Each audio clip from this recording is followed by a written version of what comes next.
Think about the last time you walked into Costco. You probably had a mental list. Maybe it was just toilet paper, eggs, and that $5 rotisserie chicken everyone talks about. That was the plan. But then, you reached the checkout. Your cart was overflowing with a 50-pack of batteries, a new winter coat, a gallon of almond butter, and somehow, a pressure washer you definitely didn't need. You looked at the receipt and saw a 3-digit number that made your stomach drop. You told yourself you saved money. You told yourself you were stocking up. But the truth is, you didn't just lose control. You were outsmarted. Every single square foot of that warehouse, from the concrete floors to the ceiling-high pallets, is designed by psychologists and data scientists with one specific goal: to break your willpower. They know exactly how your brain works, and they are exploiting it to make you spend thousands of dollars more than you intend to every single year. And the scariest part? You thank them for it. It starts before you even grab a cart. It starts with the card in your wallet. That membership card is the foundation of their entire psychological game. It's called the sunk cost fallacy. Because you paid $60 or $120 just for the privilege of walking through the door, your brain immediately switches into a mode where it wants to earn back that investment. You aren't just shopping. You are on a mission to validate the membership fee. If you go to a regular grocery store and buy nothing, you feel fine. If you walk into Costco and leave empty-handed, you feel like you lost money. This creates a pressure to buy. Not because you need things, but because you need to justify being there.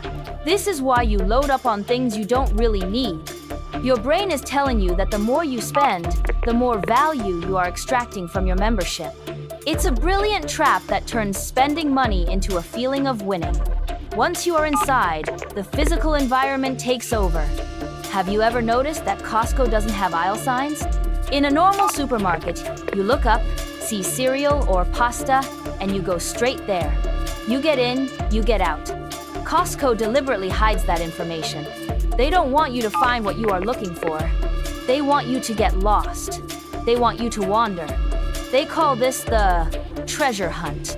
By constantly moving staple items around and refusing to label the aisles, they force you to scan every single shelf as you search for your peanut butter.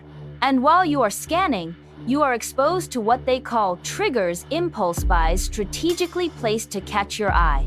You didn't know you needed a 3-pack of solar-powered garden lights. But since you had to walk past them to find the detergent, suddenly they are in your cart. They are hijacking your attention span, forcing you to look at thousands of items just to find the one you came for. Then there is the famous rotisserie chicken. It is legendary for a reason. It costs $4.99. And the price hasn't changed in over a decade. Costco actually loses millions of dollars a year on these chickens. They are literally paying you to eat them. Why would a business do that? Because that chicken is a loss leader. It is the bait. And notice where they put it? It is never at the front. It is always deep in the back of the warehouse. To get your cheap dinner, you have to walk past the electronics, the jewelry, the seasonal items, and the clothing.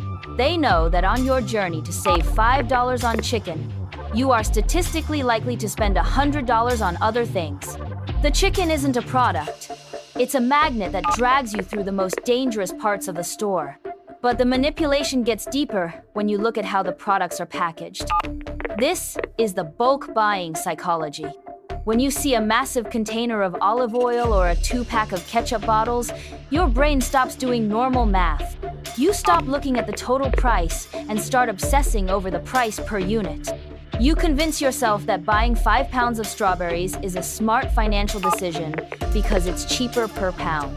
But the store knows something you ignore: consumption acceleration.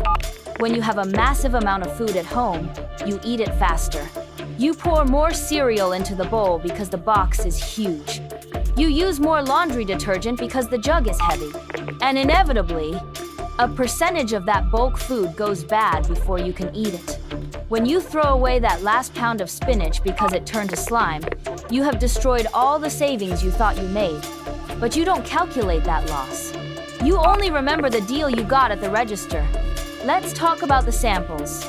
You think they are just being nice, giving you a free bite of frozen pizza or a sip of a smoothie. But the sample stations are actually sophisticated psychological weapons.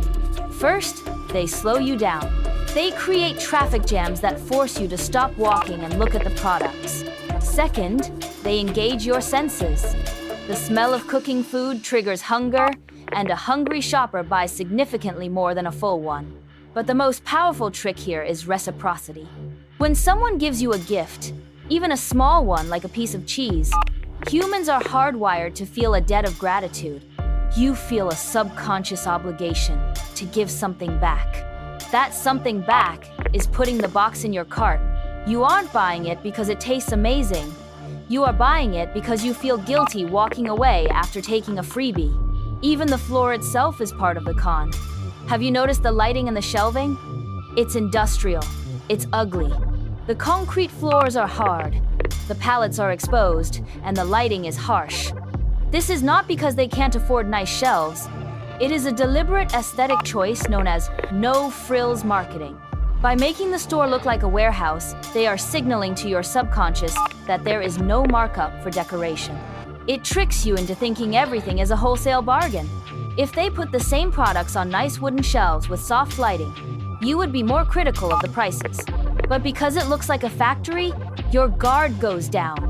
You assume the price is the lowest possible price, so you stop checking, you stop comparing. You just trust the concrete. They also manipulate you with exclusivity and scarcity.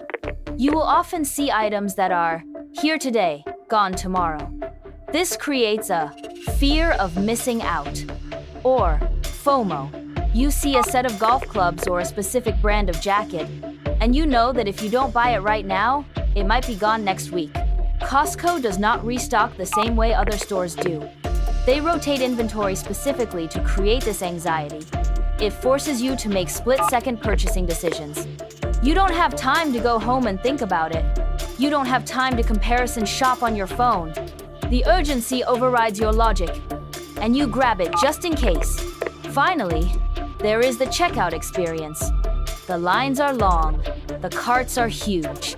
By the time you get to the register, you have been standing in line for 10 or 15 minutes. You are tired. You just want to leave. This leads to what psychologists call decision fatigue. Your brain is exhausted from resisting impulse buys for the last hour. So when you see the candy bars or the magazines or the quick items near the front, you have no willpower left to say no. And because everyone around you has a cart filled to the brim, social proof kicks in. You look at the guy next to you spending $400, and suddenly, your $200 bill feels modest. You normalize the overspending because everyone else is doing it too. Costco isn't evil. They are just incredibly good at business. They have built a machine that bypasses your logical brain and speaks directly to your impulses, your hunger, and your fear of missing out. They have gamified shopping. They turned a chore into a treasure hunt where the prize is a lower bank account balance. So, the next time you walk in there for that rotisserie chicken, look around. Look at the lack of signs. Look at the giant carts. Look at the samples. Realize that you are walking into a carefully constructed trap. You can still shop there, and you can still save money, but only if you realize that the game is rigged against you from the moment you show your card at the door.